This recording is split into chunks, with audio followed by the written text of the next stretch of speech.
देवास जिले में माइक्रो सिंचाई योजना के तहत नर्मदा का जल गांव में पहुंचेगा। सावेर विधानसभा क्षेत्र के जिन गांवों में नर्मदा का जल पहुंचेगा वहां नर्मदा कलश यात्रा निकाली जा रही है। इसी सिलसिले में पिडवाई गांव में भव्य कलश यात्रा निकाली गई है।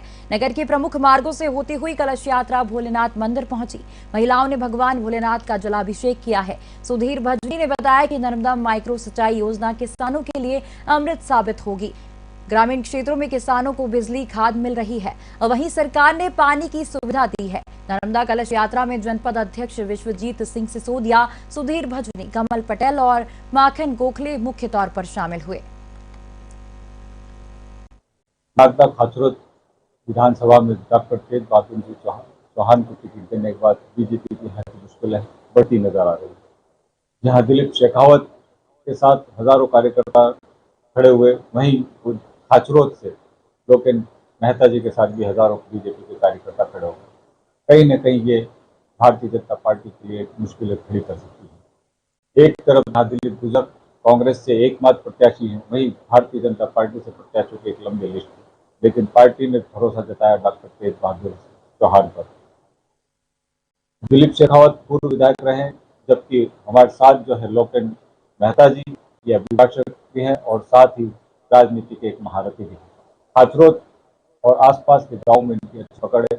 आज हमारे साथ वो है, हम उनसे जानना चाहेंगे कि ऐसा क्या कारण रहा कि आज वो पार्टी के विरुद्ध जाकर निर्दलीय तौर पर प्रत्याशी के लिए अपना नामांकन भरने के लिए राजी। अब सीधे चलते हैं लोकेन जी के पास। लोकेन जी, क्या कारण है कि आप पार्टी के सक्रिय कार्यकर्ता रहे, पार्टी ने आपका भी टिकट नहीं दिया और डॉक्टर साहब पे भरोसा जताया, अब आपकी क्या आगे की स्थिति? पार्टी ने निर्णय गलत किया है। डॉक्टर साहब अनुभवी व्यक्ति हैं, परंतु ग्राउंड पर उनका कार्य नहीं है। ग्रामीण जनता के अंदर उनकी पकड़ कम है। ग्रामीण जनता में हम गए हैं, हमने भारतीय जनता पार्टी का, मध्य प्रदेश शासन की और केंद्र सरकार की योजना उनको लेकर घर घर, द्वार द्वार और गली गली, मोहल्ले मोहल्ले, गांव गांव में हमने भारतीय जनता पार्टी का अलग हजारों कार्यकर्ताओं ने जगाया है। इस उद्देश्य और आशा के साथ में अब हम जनता को क्या जवाब दें? भारतीय जनता पार्टी और केंद्र सरकार और मध्य प्रदेश शासन की योजनाओं को अमल कराने का कार्य हमारा था। हम योजना ऊपर से आती थी और योजनाओं को क्रियान्वयन करने का कार्य हमारा था। हम जनता के बीच में जाकर हमने प्रधानमंत्री आवास, हमने आयुष्मान कार्ड, हमने लाडली बहन योजना, हमने तीर्थ दर्शन योजना, हमने बेटी बचाओ योजना, उन योजनाओं को घर घर, द्वार द्वार ले जाकर हमने वृद्धावस्था पेंशन, हमने विकलांग की योजना, हमने अनुसूचित जाति जनजाति की जितनी योजनाओं ने मध्य प्रदेश शासन की, उन योजनाओं को हमने अमल जामा पहनाया, हमने है, हम कार्यकर्ताओं ने पहना है। भारतीय जनता पार्टी ने हम तरीके छोटे छोटे कार्यकर्ता की भ्रूण हत्या कर दी गई है। हमें उठने से पहले ही हमको खत्म कर दिया गया है। ऐसे व्यक्ति को टिकट दे दी है जो मात्र एक हजारों पब्लिक को स्पीच देकर संबोधित कर सकते हैं, परंतु उनकी आंखों के आंसू नहीं पहुंच सकते। उन ग्रामीण जनता ने भोजन करा कि नहीं करा, ये डॉक्टर साहब को नहीं मालूम है। उनको उन हजारों लाडली बहन योजनाओं के फॉर्म भराए या नहीं भराए, वो आखिरी में जाकर निर्देशित कर सकते हैं कि इनके फॉर्म भर लो, परंतु उन्होंने अभी तक आज तक एक भी लैपटॉप और उससे फॉर्म नहीं भरा है। लैपटॉप पर फॉर्म हमने भरा है। हमने घर घर, गांव गांव में जाकर कैंप लगाकर, हमने भारतीय जनता पार्टी का झंडा लगाकर और हमने यहाँ पर लाडली बहन योजना के फॉर्म भरे। यहाँ पर अगेन से स्थिति है, यहाँ पर कांग्रेस का विधायक मजबूत है, कोई हम काम करते हैं वो काम नहीं करने देता है। उसके बावजूद भी हमने गाँव में जा जाकर, और यहाँ के कर्मचारी काम करने के लिए तैयार नहीं थे। पंचायत सचिव और जो छोटे कार्यकारी जिनका कार्य था लाडली बहन योजना को फॉर्म भरने का, कभी बोलते साइट खराब है, कभी बोलते लाइन नहीं मिल रही है, बहनों को ऐसे ही पलटा देते थे। हमने गीतगढ़, हमने टूटिया खेड़ी, हमने अमलावदिया, अलती कलती, ऐसे गांव जिनके अंदर रोड नहीं है, नाली नहीं है, पानी नहीं है, शुद्ध पानी नहीं है, वहां पर जाके कार्य किया। हमने अब पानी की व्यवस्था की है। हमने कोरोना काल में उनको जाके भोजन, रोटी, कपड़ा, मकान की व्यवस्था की है। ऐसी ग्रामीण जनता को अब मैं क्या जवाब दूंगा? लेकिन लोगन जी, अक्सर देखने में आता है कि जब कोई पार्टी के वरिष्ठ या दिग्गज नेता आते हैं और वो समझाते हैं, तो जनरली देखने में आता है कि वो नेता शांत हो जाते हैं और विड्रॉल हो जाते हैं, फिर पार्टी के साथ जुड़ जाते हैं। तो आपके साथ ऐसा कुछ है? नहीं, मेरे साथ ऐसा कुछ नहीं है। मैं अभिभाषक हूँ, स्वतंत्र हूँ। मुझे मालूम है कि आज मैंने मेरा करियर खत्म कर लिया है। भारतीय जनता पार्टी का 25 वर्ष पुराना कार्यकर्ता हूँ मैं। संघ का 30 वर्ष मेरी आयु है। मैंने भारतीय जनता पार्टी का पर्ची बांटने से लेकर, बूथ अध्यक्ष से पर्ची बांटने से लेकर आज मैं प्रदेश कार्य समिति सदस्य हूँ। मैंने पूरे मध्य प्रदेश में काम किया है और ये मेरा गृह क्षेत्र है। इस गृह क्षेत्र में 210 गाँव, मैंने घर घर, गाँव गाँव जाकर मैंने जनसंपर्क किया है। यहाँ की हजारों व्यक्तियों, हजारों कार्यकर्ताओं की डाटा लिस्ट मेरे पास है। यहाँ के हर कार्यकर्ता के दुख सुख मैंने सहन करें। थाने पर जाकर, विद्युत मंडल में जाकर, राजस्व में जाकर, हमने एक राशन कार्ड बनवाकर, हमने जो समस्या यहाँ पर मेन आती है उन समस्या को खिलाफ हमने समस्या के पक्ष में जाकर कार्य किया। हमने एक तरफ तो विधायक के अगेंस्ट में काम किया, विधायक के हमने नतमस्तक करा दिया, हमने ये दिखा दिया कि हम भी भारतीय जनता पार्टी के छोटे छोटे कार्यकर्ता हैं। हमने विधायक की कार्यशैली को रोक के रख दिया। हमने जनता जनार्दन के अंदर हमने भारतीय जनता पार्टी का अलग जगाया, हमने कमल खिलाया। ऐसी स्थिति में जाकर अगर पार्टी दूसरे व्यक्ति, किसी वरिष्ठ व्यक्ति को टिकट दे देगी तो छोटा कार्यकर्ता तो खत्म ही हो जाए, कैसे कार्य करेगा। भले से अब राष्ट्रीय नेतृत्व भी आ जाए, कोई भी आ जाए, हम चुनाव लड़ेंगे। स्वतंत्र निर्णय है, ये जनता जनार्दन का आशीर्वाद है। जनता को मैं क्या जवाब दूंगा, जनता मेरी भगवान है। यही चीज देखने में ही दिलीप शेखावत जी के साथ, वो भी लगातार कहते हैं कि 5 साल से लगातार जनता के बीच में रहे, जनता के लिए कार्य करते, लेकिन उनका भी टिकट नहीं मिला। वो भी पार्टी से कहीं ना कहीं, उनके जो समर्थक थे उन्होंने पार्टी से इस्तीफे तक की पेशकश करी हुई है, कुछ लोगों ने इस्तीफे लिख के भेजे हुए हैं, लेकिन वो हुए कि नहीं उसका। तो आपको क्या लगता है कि दिलीप शेखावत जी का समर्थन आपको मिलेगा ऐसे में? दिलीप शेखावत जी का कार्य करने की शैली अलग है। भारतीय जनता पार्टी ने उनको सब कुछ दिया है। 2003 में उनको ऊर्जा विकास निगम का अध्यक्ष बनाया। 6 साल उनके पास शासन का प्रोटोकॉल था। 6 साल शासन का उन्होंने काम किया। उसके बाद 2008 में टिकट दी, 2013 में फिर टिकट दी, 2018 में फिर टिकट दी। उनको, उनके पास में भारतीय जनता पार्टी सरकार जब से थी, हमने तो सेव परमल और चने खा के हमने समय व्यतीत किया है। दिलीप शेखावत जी ने तो काजू बादाम के साथ में समय व्यतीत किया है। दिलीप शेखावत जी को बुरा मानने की आवश्यकता नहीं है। भारतीय जनता पार्टी ने सब चीज दिया उनको, क्या नहीं दिया है? रोटी कपड़ा मकान। आज अगर कमल का फूल उनके पीछे से हट जाएगा तो 1 सेकंड में नीचे आ जाएंगे। आज दिलीप शेखावत जी का ग्राफ नीचे से लेकर ऊपर तक, आसमान तक पहुंच चुका है। वो इसलिए पूछा कि भारतीय जनता पार्टी ने दिया है। हम तरीके छोटे छोटे कार्यकर्ता उनका, उन्होंने भी भ्रूण हत्या करी है। उन्होंने भारतीय जनता पार्टी को छिन्न छिन्न कर दी इस क्षेत्र के अंदर। इस क्षेत्र में समूह बना दिया है, अलग अलग पट्टेवाद बना दिया, अलग अलग ग्रुप बना दिया है। ये व्यक्ति इसका, ये व्यक्ति इसका। उन्होंने छोटे कार्यकर्ता की तरफ कभी ध्यान नहीं दिया है। उन्होंने तिरस्कार की राजनीति करी है। उन्होंने, ये मेरा पट्टा है, इसको पद मिलेगा, ये दूसरे का ग्रुप है, इसको पद नहीं मिलेगा। हम बिगर पद से हमने काम किया है। आप सोचिए कि पार्टी सत्ता में होने के बाद बिगर पद से काम करने में कितनी समस्या आती है, परंतु अभिभाषक होने के माध्यम से विधि का हमको ज्ञान था, शासन से कैसे काम किया जाता है, शासन के कर्मचारी से कैसे काम करवा सकते हैं, आवेदन निवेदन पर हमने कैसे काम किए, कितनी समस्या आती है। हमने तो सेव परमल और चने खा के हमने समय व्यतीत किया है। दिलीप शेखावत जी ने तो काजू बादाम के साथ में समय व्यतीत किया है। दिलीप शेखावत जी को बुरा मानने की आवश्यकता नहीं है। भारतीय जनता पार्टी ने सब चीज दिया उनको, क्या नहीं दिया है? रोटी कपड़ा मकान। आज अगर कमल का फूल उनके पीछे से हट जाएगा तो 1 सेकंड में नीचे आ जाएंगे। आज दिलीप शेखावत जी का ग्राफ नीचे से लेकर ऊपर तक, आसमान तक पहुंच चुका है। वो इसलिए पूछा कि भारतीय जनता पार्टी ने दिया है। हम तरीके छोटे छोटे कार्यकर्ता उनका, उन्होंने भी भ्रूण हत्या करी है। उन्होंने भारतीय जनता पार्टी को छिन्न छिन्न कर दी इस क्षेत्र के अंदर। इस क्षेत्र में समूह बना दिया है, अलग अलग पट्टेवाद बना दिया, अलग अलग ग्रुप बना दिया। ये व्यक्ति इसका, ये व्यक्ति इसका।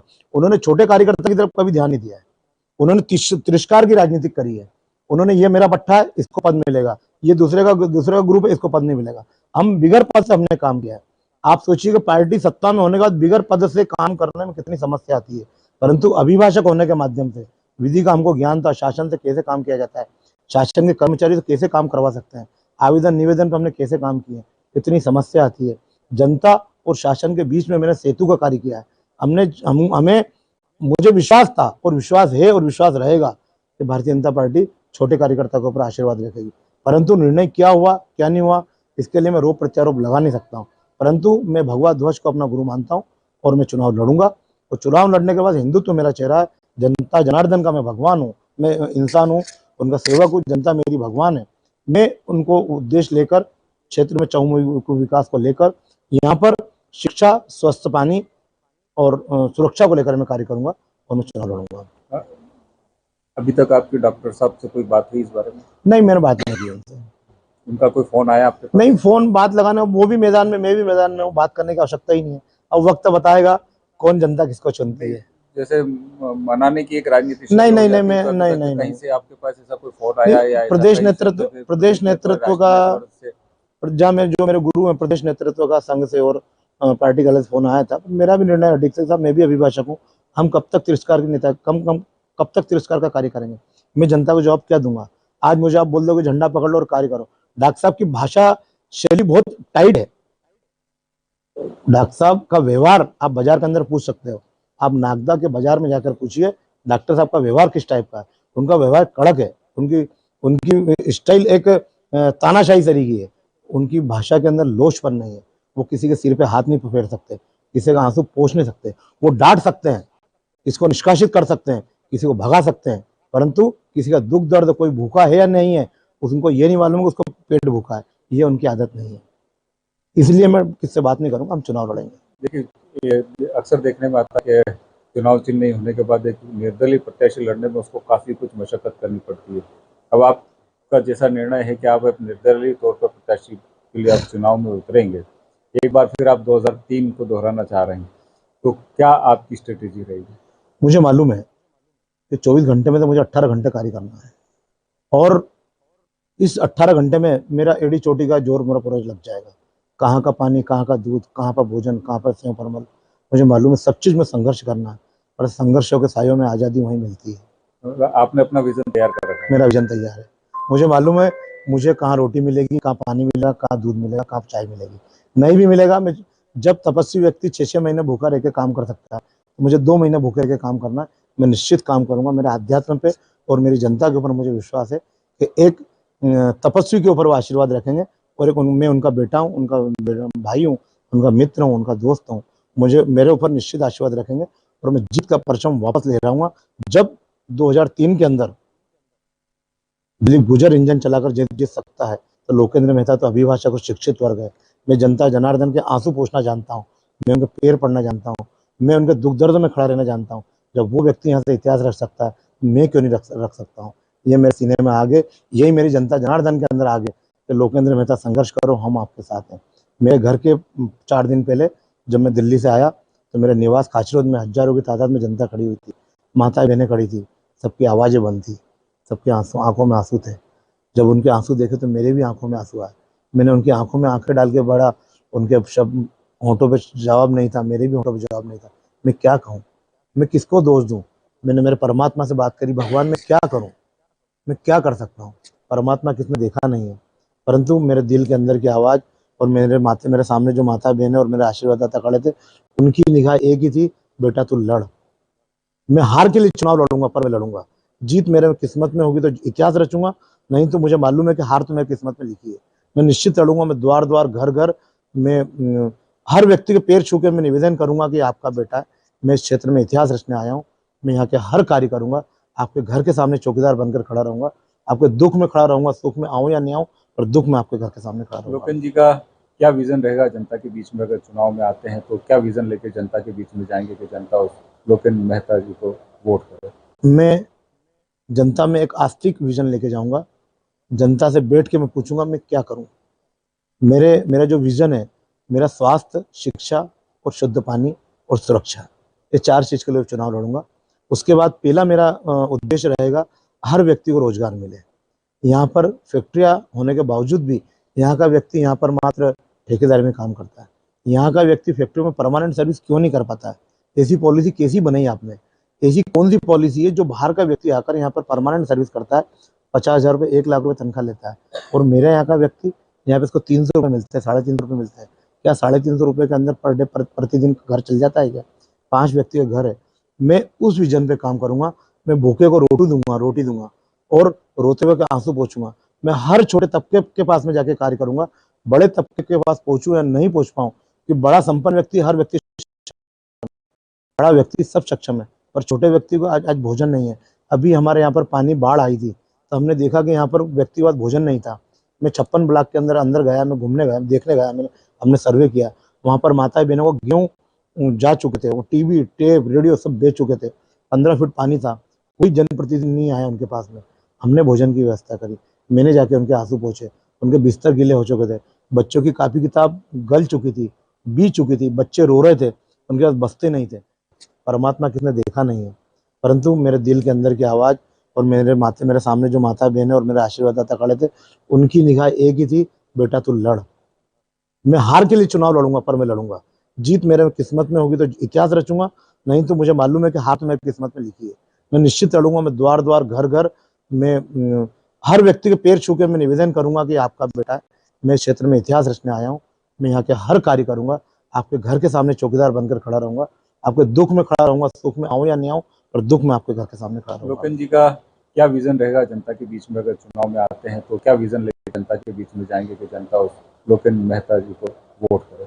मैं जनता में एक आस्तिक विजन लेके जाऊंगा। जनता से बैठ के मैं पूछूंगा मैं क्या करूं। मेरा जो विजन है, मेरा स्वास्थ्य, शिक्षा और शुद्ध पानी और सुरक्षा, ये 4 चीज के लिए चुनाव लड़ूंगा। उसके बाद पहला मेरा उद्देश्य रहेगा हर व्यक्ति को रोजगार मिले। यहाँ पर फैक्ट्रियाँ होने के बावजूद भी यहाँ का व्यक्ति यहाँ पर मात्र ठेकेदारी में काम करता है। यहाँ का व्यक्ति फैक्ट्री में परमानेंट सर्विस क्यों नहीं कर पाता है? ऐसी पॉलिसी कैसी बनाई आपने? ऐसी कौन सी पॉलिसी है जो बाहर का व्यक्ति आकर यहाँ पर परमानेंट सर्विस करता है, 50,000 रुपये 1 लाख रुपये तनख्वाह लेता है, और मेरे यहाँ का व्यक्ति यहाँ पे इसको 300 रुपये मिलते हैं, 350 रुपये मिलते हैं। क्या 350 रुपये के अंदर पर डे प्रतिदिन घर चल जाता है क्या? 5 व्यक्ति का घर है। मैं उस विजन पे काम करूंगा। मैं भूखे को रोटी दूंगा और रोते हुए के आंसू पोंछूंगा। मैं हर छोटे तबके के पास में जाके कार्य करूंगा।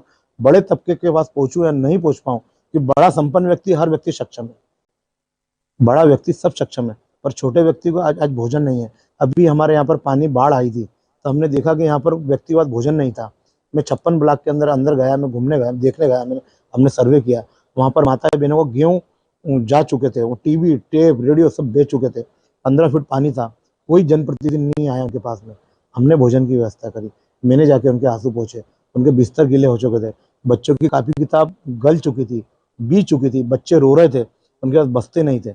हमने 2, 4, 5 व्यक्तियों ने, जितना मेरी जेब में व्यवस्था थी, मेरा सामर्थ्य था, जितने व्यक्तियों को मैं दे सका, हमने 5-15 व्यक्तियों ने इकट्ठा करके, जहाँ मेरे से बस्ते की व्यवस्था हुई, जहाँ पर कापी किताब की व्यवस्था हुई, जहाँ पर भोजन की व्यवस्था हुई, कहाँ पर गेहूं की व्यवस्था हुई।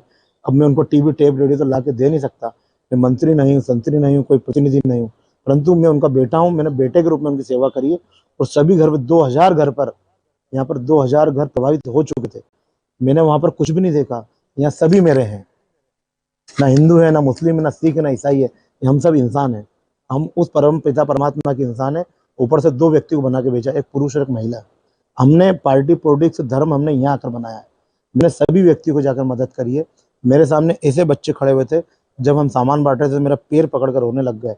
उस समय मेरी आत्मा खुद की दुखने लग गई। मैंने 3 दिन खाना नहीं खाया। जो मुझे भोजन प्राप्त होता हम बनाते, हम सबके घर घर जाके भोजन बांटे। क्या यहाँ के जनप्रतिनिधि ने इसकी तरफ उनका ध्यान नहीं था? तो मुझे विश्वास है ऐसे सभी मेरा परिवार है, ये मुझ पर आशीर्वाद रखेंगे और निश्चित मैं जीत का परचम ले रहूँगा यहाँ पर। ये थे हमारे साथ लोकेन मेहता जी, जो बीजेपी से अब सीधे निर्दलीय प्रत्याशी के लिए यहाँ पर खड़े होने वाले हैं।